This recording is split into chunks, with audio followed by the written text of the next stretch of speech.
രാഹുൽ മാങ്കൂട്ടത്തിൽ ജയിലിൽ നിന്ന് പുറത്തു വന്നിട്ട് അധികം നാളുകളായിട്ടില്ല.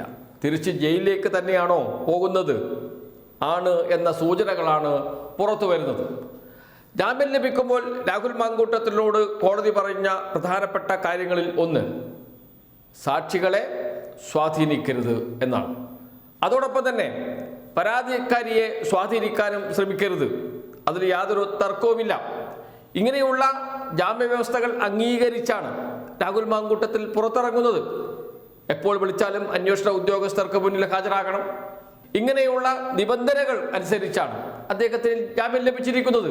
എന്നാൽ ആ ജാമ്യ വ്യവസ്ഥകൾ ലംഘിച്ചു രാഹുൽ മാങ്കൂട്ടത്തിൽ. അതിജീവിതയെ ഫോണിൽ ബന്ധപ്പെടാൻ ശ്രമിച്ചു.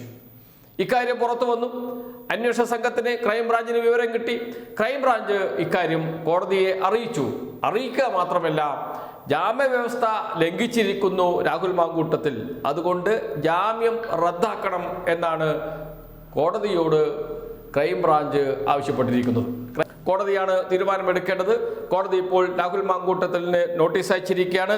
തിരുവനന്തപുരം 1ാം ക്ലാസ് മജിസ്ട്രേറ്റ് കോടതി 3 രാഹുൽ മാങ്കൂട്ടത്തിന് നോട്ടീസ് അയച്ചത്. ഈ മാസം 28-ന് രാഹുലോ അഭിഭാഷകനോ കോടതിയിൽ നേരിട്ട് ഹാജരാകണം എന്നാണ് ആവശ്യപ്പെട്ടിരിക്കുന്നത്. ആരാണ് പരാതി നൽകിയത്? 2ാമത്തെ പീഡനക്കേസിലെ അതിജീവിതയെ ഈ മാസം രാഹുൽ ഫോൺ ചെയ്തു. അതിജീവിതയെ സ്വാധീനിക്കാൻ പാടില്ല എന്ന വ്യവസ്ഥ രാഹുൽ ലംഘിച്ചതായി കാണിച്ചാണ് ക്രൈംബ്രാഞ്ച് ഇപ്പോൾ കോടതിയെ സമീപിച്ചിരിക്കുന്നത്. സ്വാഭാവികമായും കൃത്യമായ തെളിവിൻ്റെ അടിസ്ഥാനത്തിലാണ് ക്രൈംബ്രാഞ്ച് കോടതിയിൽ പോവുക. ചെറിയ കാര്യമല്ല. ജാമ്യം നൽകിയ കോടതി നിർദ്ദേശിച്ച ജാമ്യവ്യവസ്ഥകൾ ലംഘിച്ചു എന്ന് മനസ്സിലാക്കിയതിൻ്റെ അടിസ്ഥാനത്തിലാണ് നോട്ടീസ് അയക്കാൻ തീരുമാനിച്ചിരിക്കുന്നത്. അങ്ങനെയാണെങ്കിൽ രാഹുൽ മാങ്കൂട്ടത്തിൻ്റെ ജാമ്യം റദ്ദാക്കുമോ? ആ ചോദ്യമാണ് ഉയർന്നത്. ഒരിക്കലും രാഹുൽ മാങ്കൂട്ടത്തിൽ അതിജീവിതയുമായി ഒരു തരത്തിലുള്ള ബന്ധവും ഉണ്ടാക്കാൻ ശ്രമിക്കാൻ പാടില്ല. ഫോണിൽ പോലും ബന്ധപ്പെടാൻ പാടില്ല.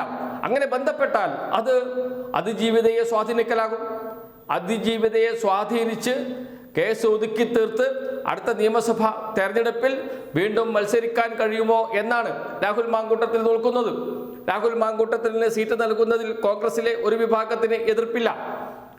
വലിയ വിഭാഗം രാഹുൽ മാങ്കൂട്ടത്തിനോടൊപ്പം തന്നെയാണ് ഇപ്പോൾ.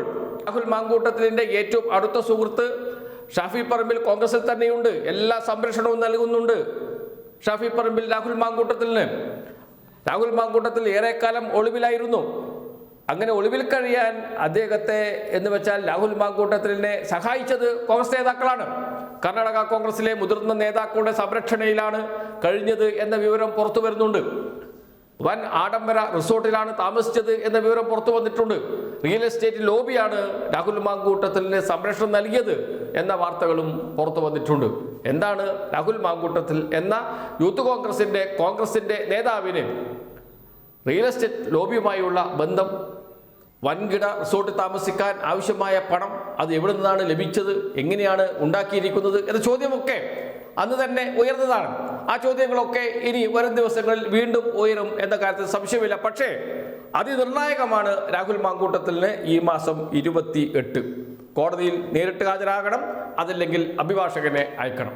നേരിട്ട് ഹാജരാകാനുള്ള സാധ്യത വളരെ വളരെ കുറവാണ്. അഭിഭാഷകനായിരിക്കും ഹാജരാകുക.